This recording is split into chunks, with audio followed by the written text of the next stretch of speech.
Hi everyone, I am making this video after a user posted asking a question about the comparison between the BL and the VZ and the Cardmeyer Power 9. I recently ordered P9 from VZ, which is the same as BL, and then noticed that the coloration was very different between the VZ Power 9 and the Cardmeyer Time Vault that I was very impressed by, as you can see in my previous review. So I wanted to take just a moment and take a look at these. Now, right now they're all sleeved. You can basically see the differences. The BL VZ versions overall are a bit darker. And let's zoom in here, see if we can get, and I've got them all sleeved so you can see the difference is sleeved. So this is the BL version, dark gray text, solid crisp blacks, white border. Cardmeyer's version, gray, nice kind of lightish gray, very classic unlimited look. Slightly more rosette, just slightly more complex to the eye. Notice the white border.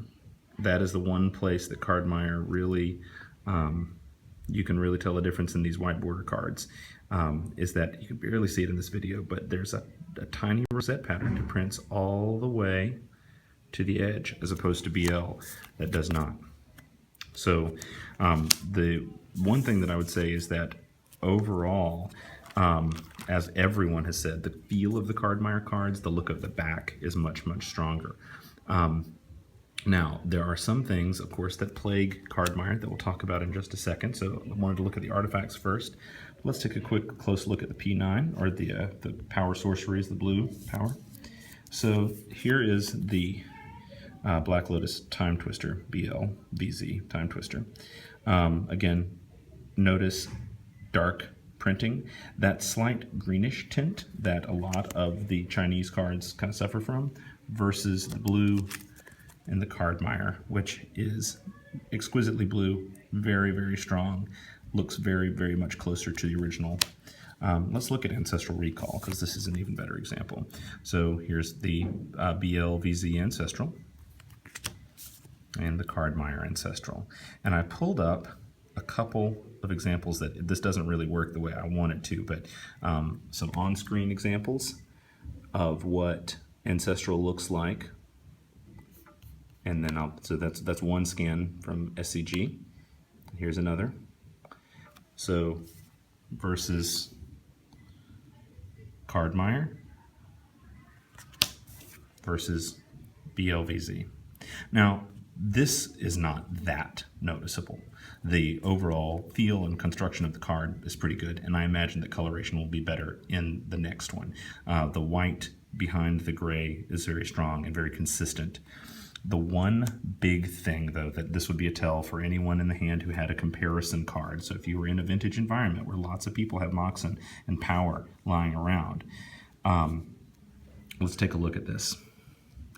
All of the BL and VZ cards have a very sharp black border at the top of the card. This is very unlike other unlimited printings that you see. And I've spent the last couple of days since I noticed this looking at unlimited cards to see this difference. But so not only does it have a sharp black border, but notice the narrowness of the top of the card. So it's like a perfect centering for the BL and VZ, very narrow, versus the Cardmeyer versions that have kind of some variance there. Notice very limited black there. Some of them go right to the white. This is very much like an unlimited card, very much like it. So let's take that Ancestral that we looked at before. So here's the BL Ancestral, thick black line. There's a real one. Notice there's no thick black line. Here's another one. Notice it has a slightly more pronounced black line, but still not that thick border that goes all the way around. Cardmeyer's Ancestral, much closer to the actual article. That white space is much more close to the unlimited printing. Now, I will say this, the rosette on the white versus the pure white definitely stands out if you're under a loop, but in a sleeve from a distance, very difficult to see.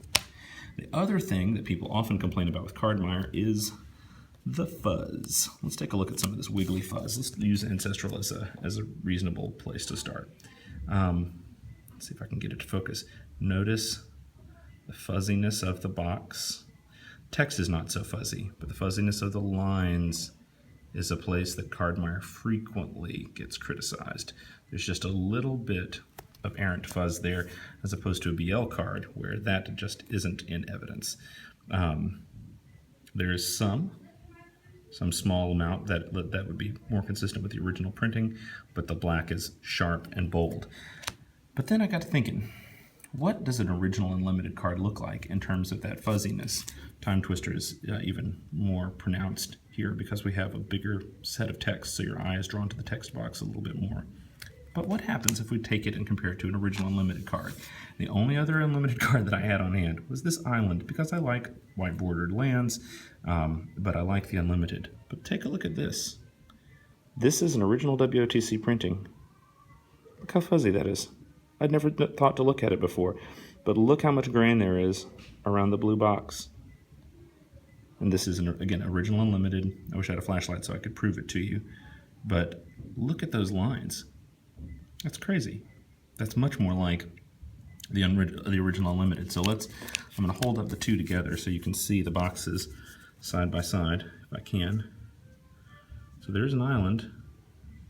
There's Cardmire. There's the difference. I'm just going to trace up the art box. So honestly, that fuzz is not that unusual. Now here's the Unlimited Island versus the BL Ancestral. Let's see here. So still some, but very sharp on Ancestral. But honestly, if you kind of split the difference, this is a lot sharper than this original Unlimited card, which is very strange to see. I didn't really ever consider that. So that said, for now, I would definitely feel comfortable running these Power. No one's going to really scrutinize it, but they are a little dark. The black line is a tell, a pretty strong tell, in fact, as opposed to Cardmire, where the wiggliness and the rosette printed to the edge would be the tell. But these, I think, would probably draw a little less attention. And when I'm running them all together in the deck that I showed in my previous video, I think I'll feel more comfortable with the BL printing, or with the Cardmire printing over the BL. Now, that isn't to say I won't run these in a deck, because I think these are absolutely fine and there's a lot of print inconsistency in early sets. But for people who actually want to play these cards, I think that you're probably going to have a little bit more look. I mean, things like this vibrancy of the green on Black Lotus versus here where it's just a little more dull. I mean, I'm really looking forward to seeing the next BLVZ version, and somebody who may have a version 2.0 versus a version 3.0 of these cards might be able to confirm maybe this is an older print, maybe VZ was not being entirely straight with me, but you know, they are what they are.